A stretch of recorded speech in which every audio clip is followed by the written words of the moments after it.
We went a little over because that exercise, hopefully you found it very beneficial. Oh, yeah. But before I let you start, I'm just going to add that if you brought a book today, that when Lee is done sharing his art of storytelling, you have to find somebody that has a book that you want, and you get to duke it out. Like if there's 2 people that come to you for your book, and you guys can duke it out together. I'm just not held liable, no workers' comp issues. I don't have to call James to bail us out of jail. But so that's how we're going to do our book exchange, is find somebody, share that book, get that book, and then buy Lee's book on Amazon today, just so you know.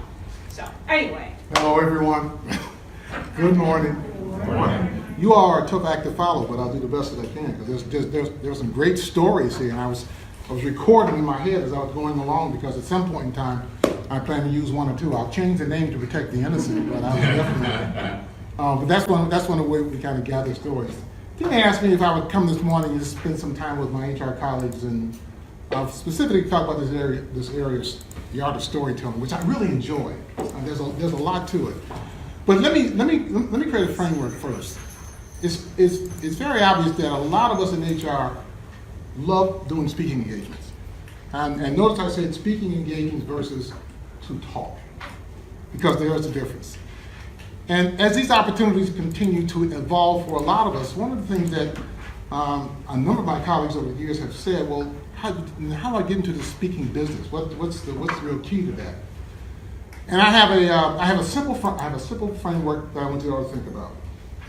All right, so it's 4 o'clock in the afternoon. You get a phone call from me, and on the phone I said, Judy, it turns out that I can't do my class this evening.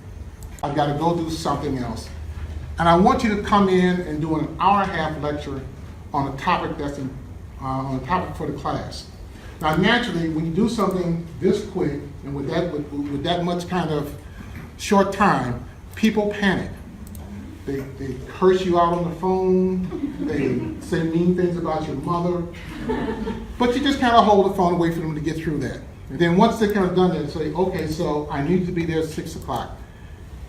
If you find yourself in that scenario where you've only got 2 hours to come up with an hour-and-a-half lecture, what would be the thing you would talk about? What would be the thing that you would talk about? Because that becomes your speaking platform. That thing that you know that you can do off the top of your head on short notice. If you're trying to build any kind of speaking engagement, that's where you start. You say, well, I can talk about, I did it to Janelle not too long ago. She said, well, I could talk about compliance. All right, then that's where you start. If I did with Scott, that would say, well, I like to talk about how to recruit students. Well, that's where you would start. So you find your content area and figure out what that's going to be first, because that's the thing that's going to always move you forward. Now with that, because your PowerPoints and all that, you build that in. Now with that becomes the art of when you begin to weave in stories that help engage the audience. And audiences love to hear stories. They love to hear stories about inspiration, love to hear stories about motivation. And what you have to start doing is crafting your stories. Now, every time I talk about this with some folks, they'll say, but my life isn't that interesting. That's far from the truth. There's always funny things that happen on the way to trying to live through life. For instance, everybody has grown up with some weird best friend. All right, your parents tolerated them, all right, but they always found a way to kind of get you in trouble. Right, so because they always had these interesting ways of thinking about things that, as a kid, you thought was kind of cool, but when you look back later on, you could have wound up in prison very easily. So you talk about them. You let folks know that, yeah, I also had a weird friend, because the moment you start to tell weird friend story, people go, yeah, that's true. I guess I did have a weird friend like that, and come to think of it, he has been doing 40 years in prison, and I haven't talked to him in a while. So you start to craft your stories and begin and start to think about, all right, so if I'm going to tell a story, what's the purpose behind it? What's the intent behind it? What particular message that I want folks to kind of derive from it? And so when I think about some of the things that I've managed to use over the years, I think there's been some kind of very interesting things. A lot of you don't know that I grew up in Detroit. I'm a North End kid from Detroit, and for all intents and purposes, I really shouldn't be standing here. But I had a number of interesting life events along the way. One was to leave Detroit, go to Michigan State, be a Spartan, work there, and do all those kinds of things. Go green. All right, we go green.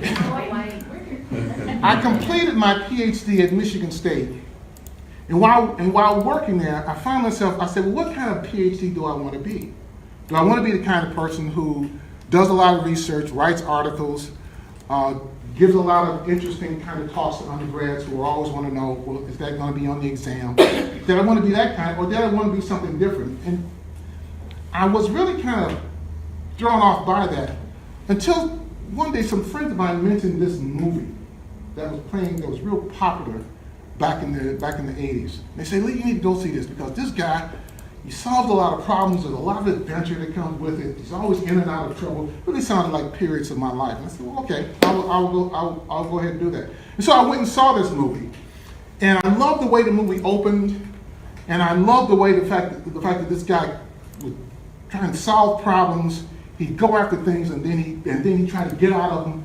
And then the next thing you know, he's standing in front of a group of students giving a lecture. And it turns out that Indiana Jones became this kind of fictional influence for me. Because what that character did was made a decision. Well, I think I can either talk about life and what life means to be out there, or you can go out and live the adventure. Having said all that, I said, well, I think I'd like to go out and live the adventure. And so leaving Michigan State and going to General Motors was in many ways for me was like going from an ideal set of circumstances into the Temple of Doom. And no transition time whatsoever.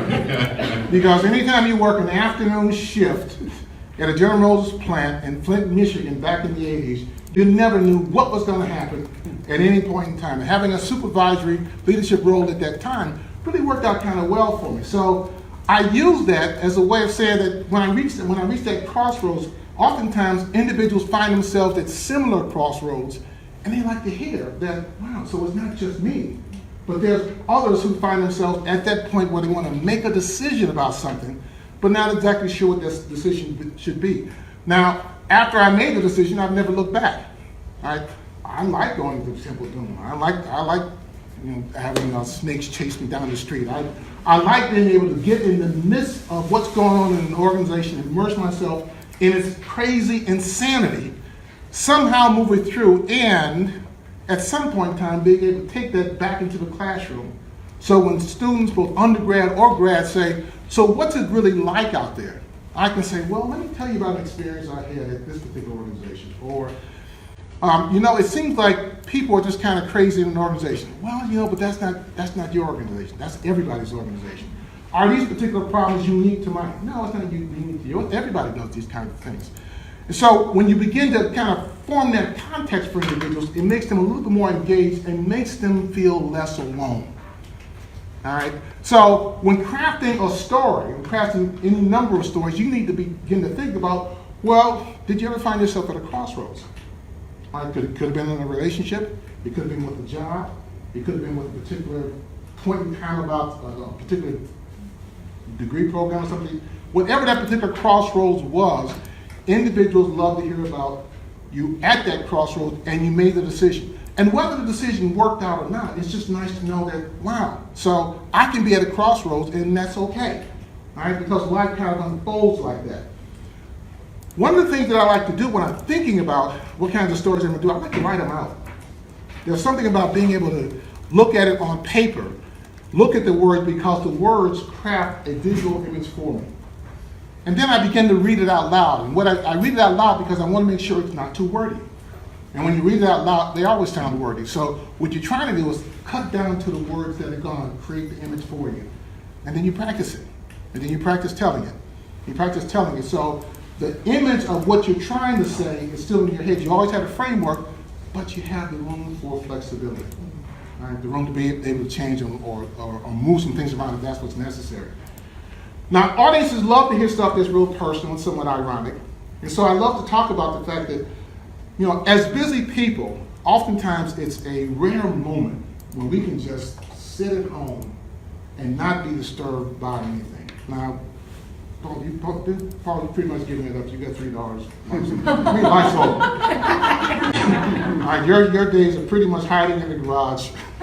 She's knocking on the door going, Dad, what are you doing in there? I'm just trying to get a moment. Just trying to get a moment. So I had the opportunity not too long ago where I had a rare moment where I was at home.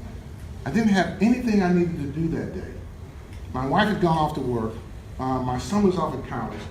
And so I had decided that this was going to be a good morning to just binge. So I don't even think I showered that morning. I just kind of got up, put on some pajamas, and said, I'll have some breakfast. So I got toast, popcorn, and beer.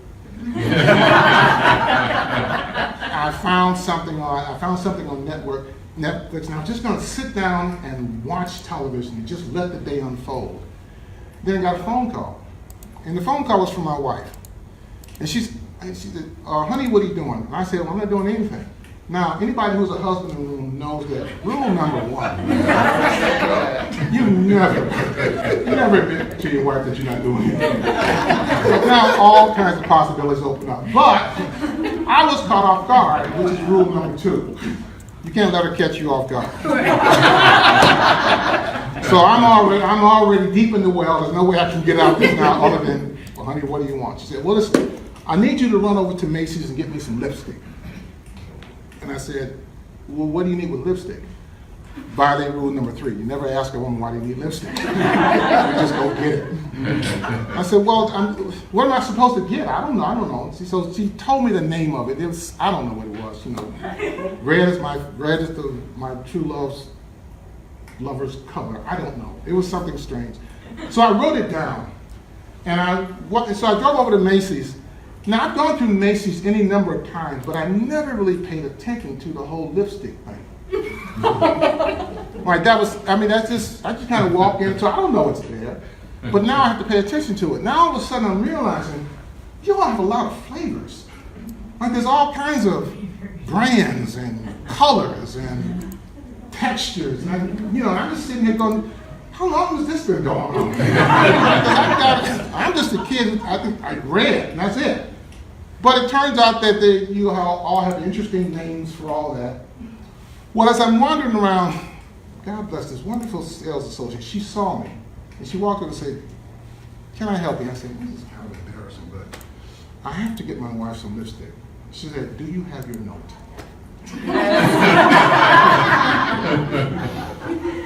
Now, that's one way of kind of keeping me humble. But I also lets everyone know that there's a vulnerability there. And anything dealing with relationships, there's always these kind of funny things that happen.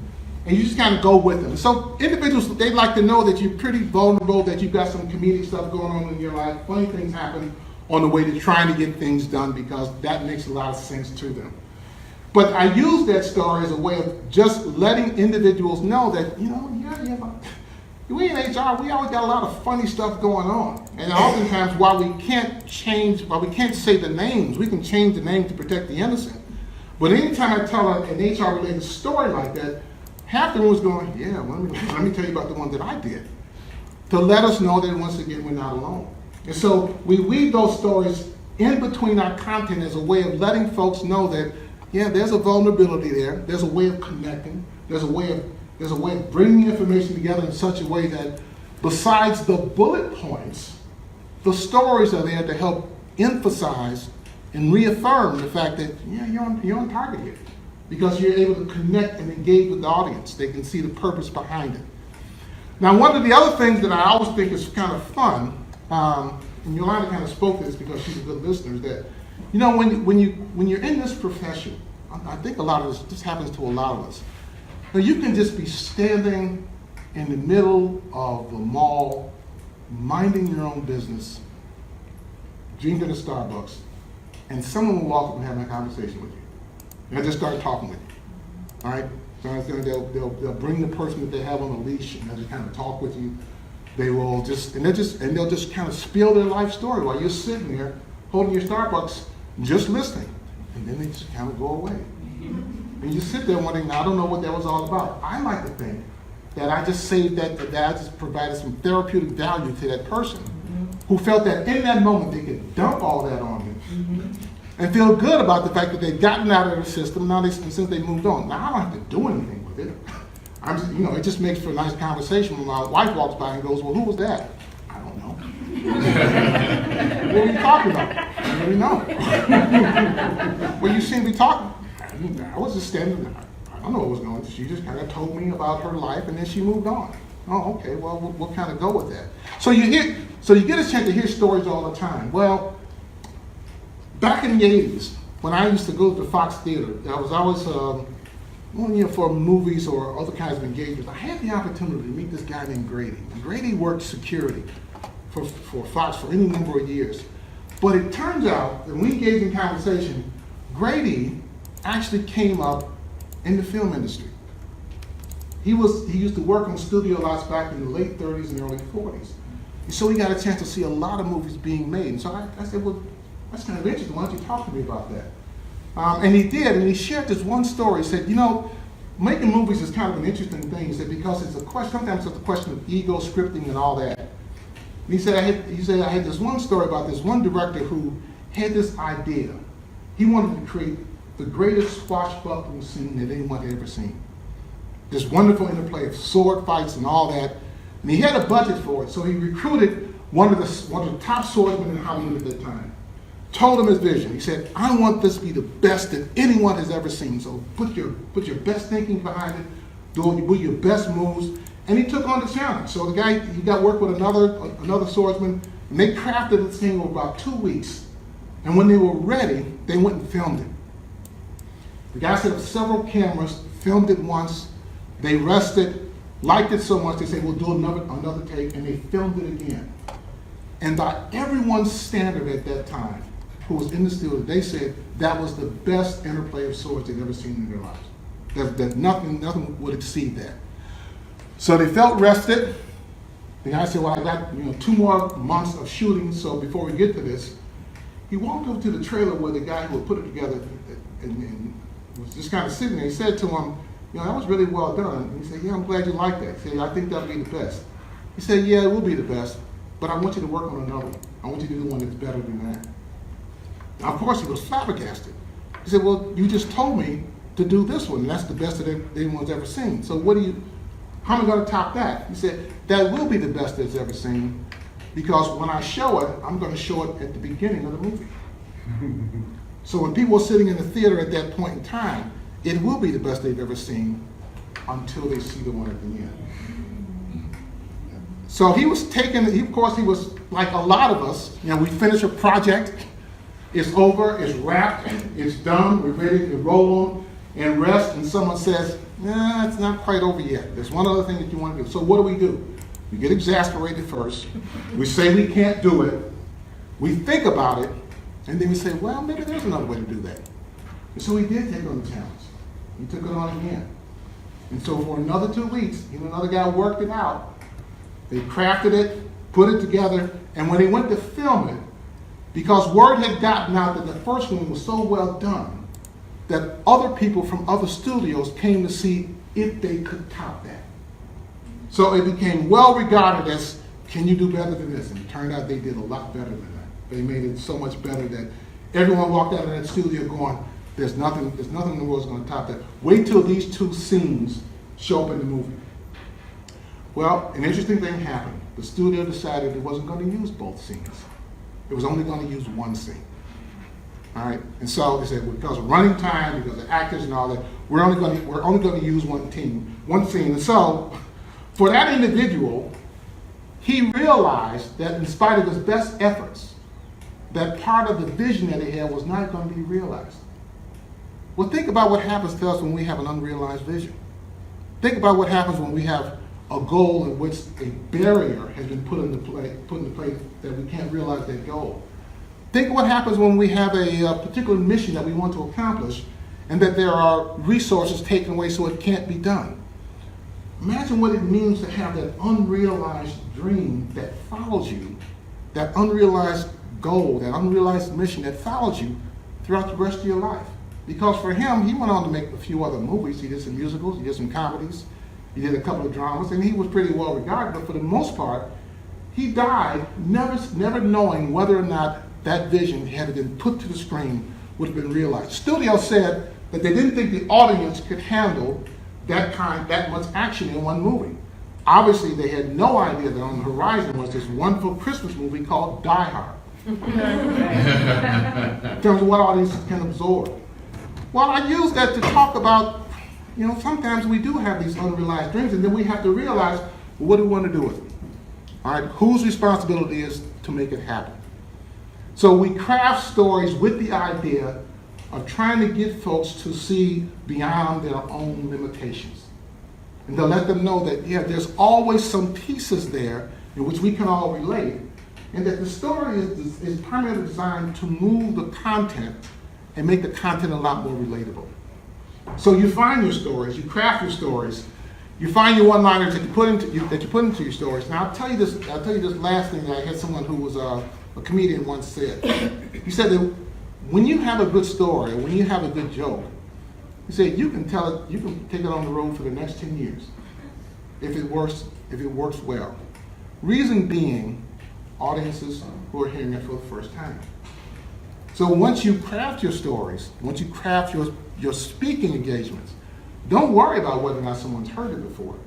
Odds are pretty good. Most of the folks haven't heard it, and you get a chance to tell it differently every time you get a chance, every opportunity that you get. So storytelling is just really about pulling what's there for you, figuring out what's the purpose behind the story, and oftentimes you only need about 4 or 5 really good ones.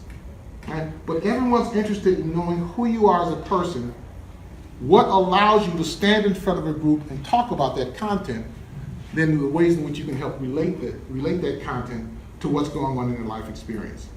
So so the idea of telling a good story, it's part art, but it's also part fun.